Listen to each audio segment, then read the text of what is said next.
And while the holidays are a time for good eating, fellowship, and fun, it can also be a little dangerous. In fact, cooking and decor during this time of year are leading causes of fire hazards. So Cheryl Holland with the American Red Cross is joining me to make sure that your family gathering doesn't end up in tragedy. Cheryl, thank you so much for joining me this afternoon.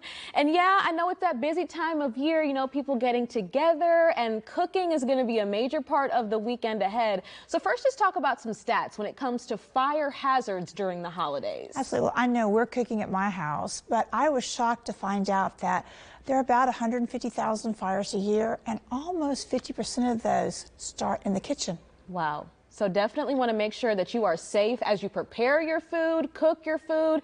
Talk about what the causes are outside of the kitchen also that you guys are seeing when it comes to those fire hazards. So outside of the kitchen, I think, strangely enough, it's candles. And it can be maybe a tree that's not fire retardant that you bought that was an artificial tree. So be sure to check for fire retardant. Be sure to catch your smoke alarm, test it, make sure it's working this time of year.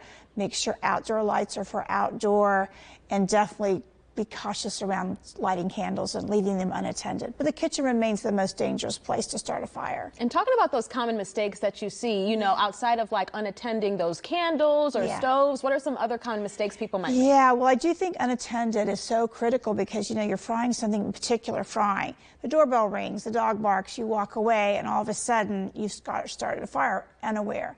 So it's really good to put on a timer, your watch, your phone, your oven, just set a timer so that you bing, bing, bing, remind yourself to do something.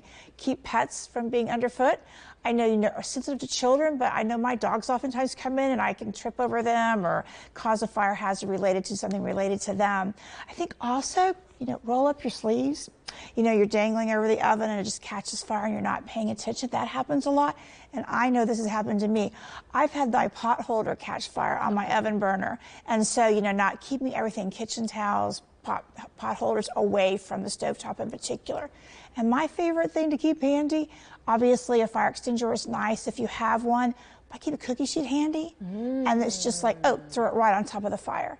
Smothers it instantly. It's like the smartest thing maybe you can have handy for fire prevention in the kitchen. Definitely want to stay prepared. That's a great tip. I never thought about a cookie sheet, having other things outside of an extinguisher that are close by. Extinguisher is nice, but I'm thinking, where did I put it? I've never used it. Right. Cookie sheet's right there. Panic in the moment. You just have something there in the kitchen. Absolutely. And when we're talking about decor, Cheryl, I know, when it comes to Christmas trees, lighting, talk about, some prevention tips with that when it comes to either unplugging lights or what should we do in those cases? I think the most important thing to do is check everything that you're plugging in to make sure the cords are not frayed. A pet hasn't chewed them. Those are the critical things to do to make sure that something doesn't catch fire unaware while you're sleeping or out of the room. Those are the things I would make sure you do when you're putting up your tree, decorating your mantle, whatever you're doing around the house. That's critical to do. And lastly here, I want to talk about a contraption that I know is used heavily during the holidays, those good old crock pots, Cheryl. Absolutely. Those are something that people definitely need to make sure that they're to look back and make sure that they're timing and checking. Yes. I mean, my husband laughs at me, but walk around the whole house at the end of the night, not just turning out lights, but make sure everything in the kitchen's turned off and unplugged and have your smoke alarm ready, have your family do training. You can go to redcross.org/fire for more tips. Absolutely. Cheryl Holland, thank you so much for joining me. These are some great tips. Make sure that you have all this in mind as you enjoy your holiday season. And as she mentioned, all this information will be linked with the story on our website as well, wistv.com. Stay with us. We got more Midday coming up.